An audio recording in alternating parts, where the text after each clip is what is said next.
Welcome back. Today on our journey through the Bible, we will learn how the Israelites crossed Jesus loves into the me, Promised this I Land. know, for the Bible tells me so. Little ones to him belong. They are weak, but he is strong. Yes, Jesus loves me. Yes, Jesus loves me. Yes, Jesus loves me. The Bible tells me so.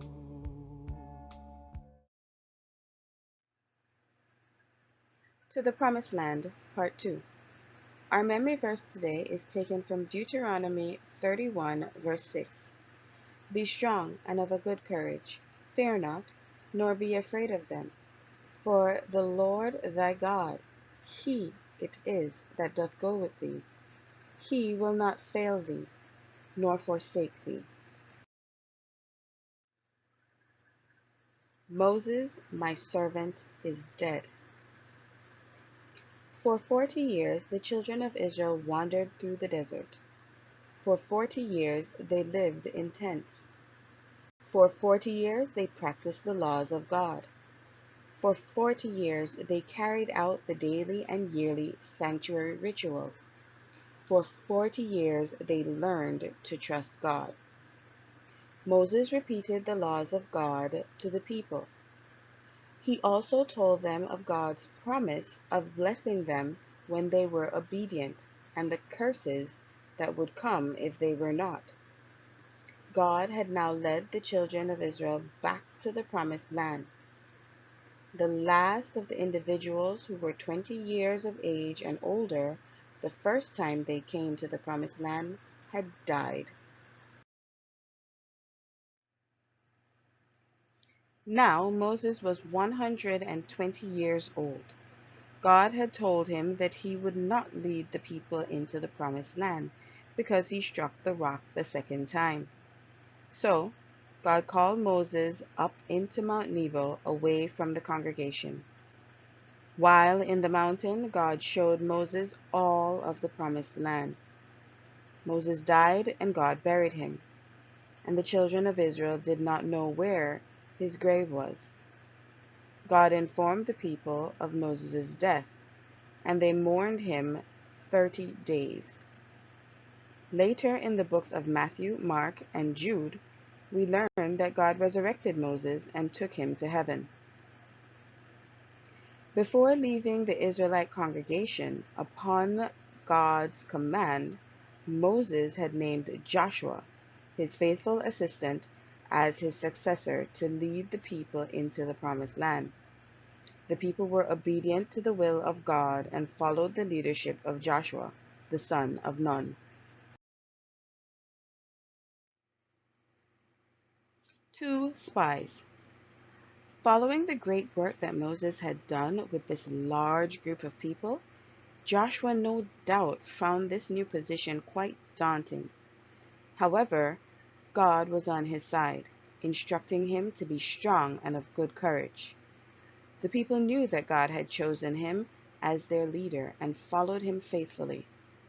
Now that they were again at the Promised Land, Joshua decided that they needed to get an idea of the nature of the people and the cities they would be facing. The first time the children of Israel were at the Promised Land, Moses sent 12 spies to assess the land. This time, Joshua sent 2. When the 2 men arrived in Jericho, the first city they would meet, they stayed in the house of a harlot named Rahab.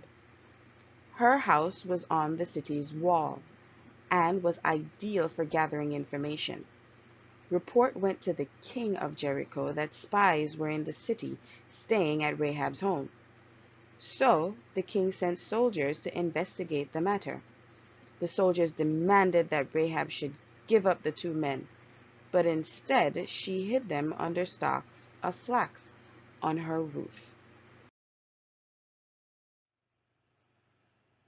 When the soldiers asked for the spies, she told them that the men did come by the house, but she didn't know where they were.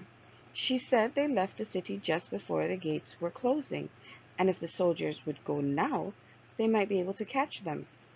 So the soldiers hurried out of the city walls in search of the spies. Quickly, Rahab went up to the spies to help them escape. She told them that she had heard of the Israelite people and their God. She said she knew that they were coming to take the city, and the people of Jericho had expected them 40 years before. She asked them to protect her and her family when they returned. They said that they would save anyone that was in her house on the day that they returned. Rahab let the spies out of her window down the side of the city wall. She told them that the soldiers were looking for them, so they should hide in the mountains 3 days so that they would not be caught.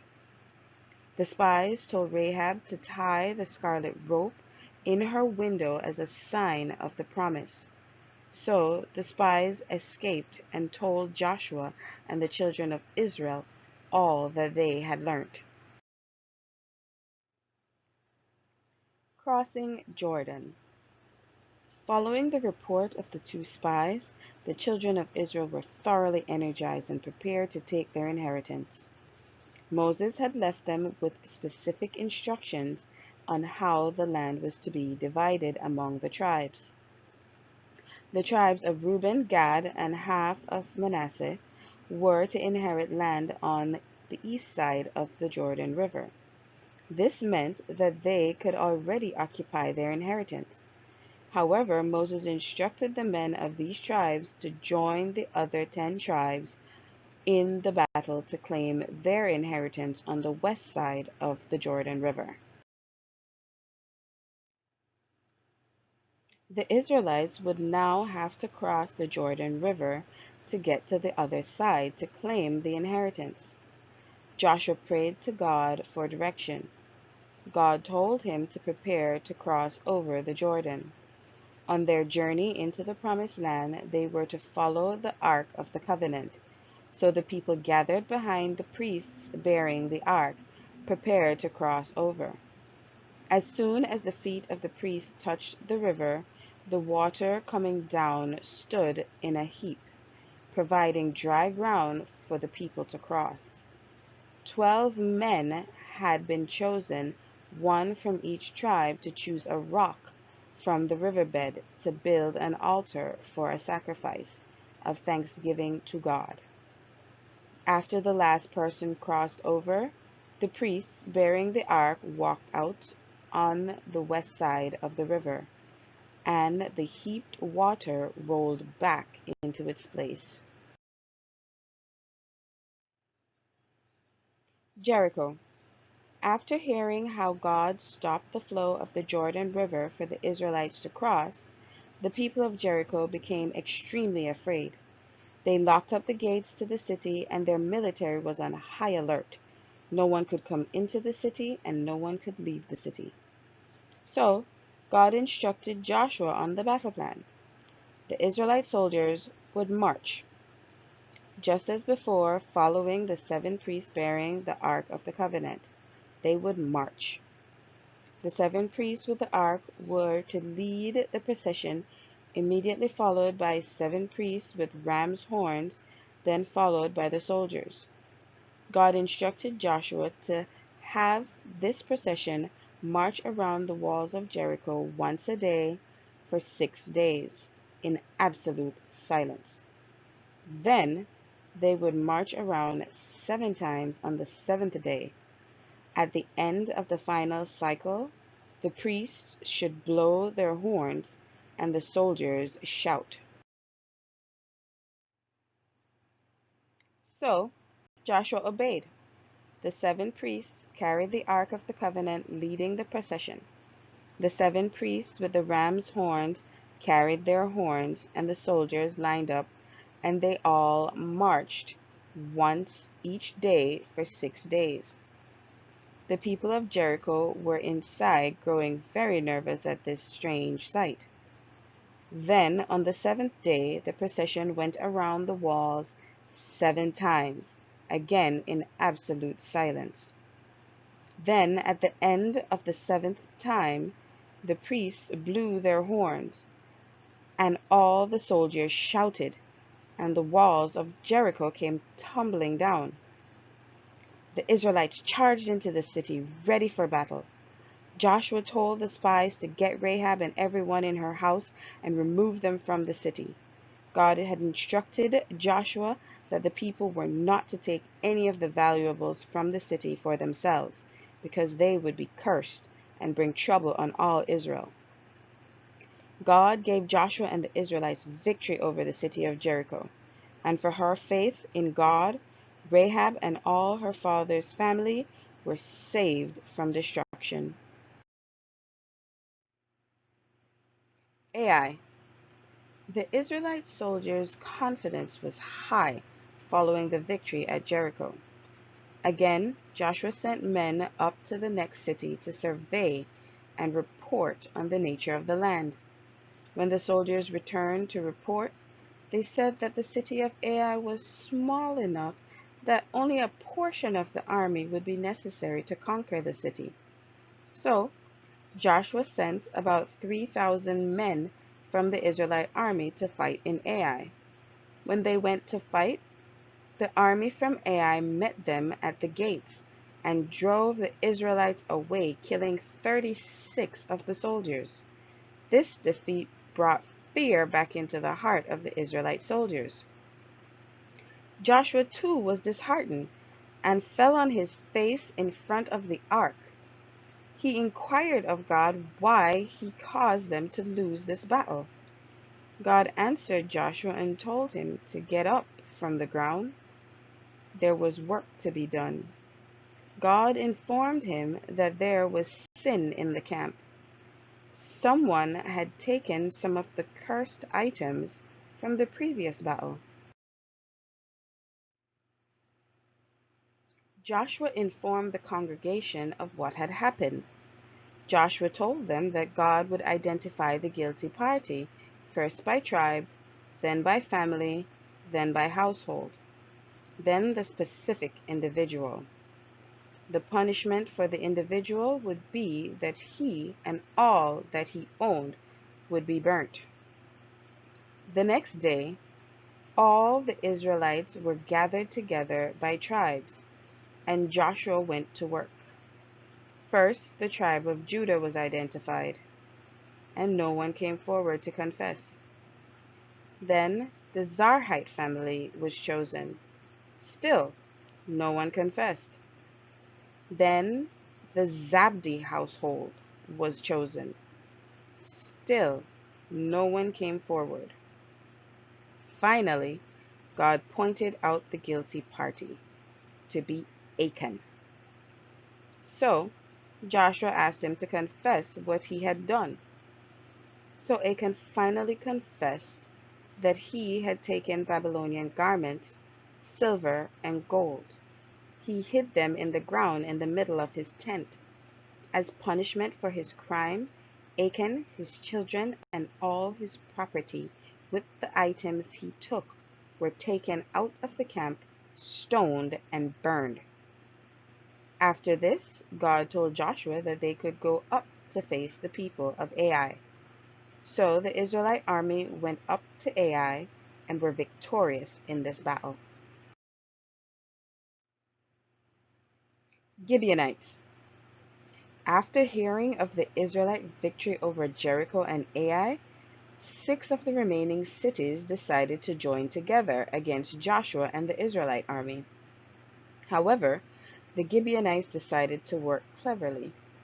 Ambassadors from Gibeon dressed up in old tattered clothes and shoes, packed up old bags with old wine bottles and moldy bread, and came to Joshua. When they arrived before Joshua, they told him that they had traveled from a far country, as evidenced by their old clothes and stale food, and were hoping to make a treaty with the Israelites. So Joshua asked who they were. They said that they had heard of the work of the Israelite God and wanted to make a treaty with them. So Joshua agreed to peace with these men without seeking God's counsel. 3 days later, as the Israelites continued to conquer the land, they discovered that the ambassadors were their neighbors. Because they had made an agreement with them before God, they did not kill them. After discovering that the Gibeonites were their neighbors, Joshua spoke with their leaders. He asked them why they lied. The Gibeonites told Joshua that they knew that God was giving the land to the Israelites, and they feared for their lives. So Joshua informed them that because the treaty was gained from a lie, that all their people would be cursed. The Gibeonites would always be servants to Israel, cutting wood and drawing water for the house of God. Sun, stand thou still. After hearing of Gibeon's treaty with Israel, 5 of the other nations also decided to work together. They decided to attack Gibeon for their betrayal of the Canaanite people. So the leaders of the Gibeonites sent to Joshua for help because of this treaty. Joshua and the Israelite army, true to their promise to the Gibeonites, came to fight. God had promised Joshua that they would destroy all the men of these 5 armies. The battle was raging all day long. God sent hailstones to assist the fight as well, killing more people than the Israelites did. However, the day was coming to an end and the battle was not done. Joshua remembered that God had said that they would kill all the men of these nations. Before the sun went down, Joshua prayed to God aloud, saying, Sun, stand thou still upon Gibeon, and thou moon in the valley of Ajalon. In response to this bold request of faith, God responded, and the sun did not set for almost a whole day. Joshua and the Israelite army completed the mission God had sent them on that day. Joshua and the Israelite army went on to clear the promised land of all those that were there, just as God had commanded. Then Joshua divided the land just as God had commanded Moses, according to their tribes. Now it's time for our activity. Who was named leader of Israel after Moses' death?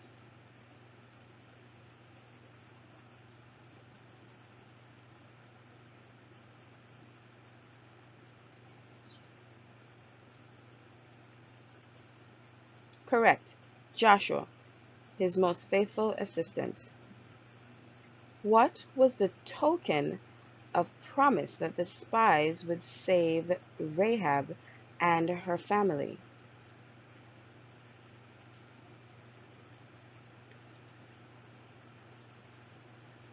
Correct, she was to tie the red rope in her window. Last question. Who lied to Joshua to gain protection?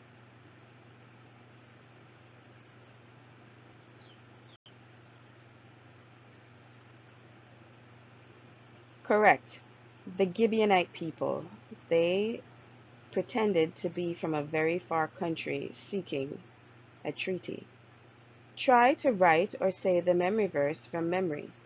Then get a sheet of paper and draw a picture of Joshua's battle and the sun and the moon standing still. Yes, Jesus loves Next time, me. we'll read about Yes, life in the Jesus Promised loves Land. me. Yes, Jesus loves me, for the Bible tells me so.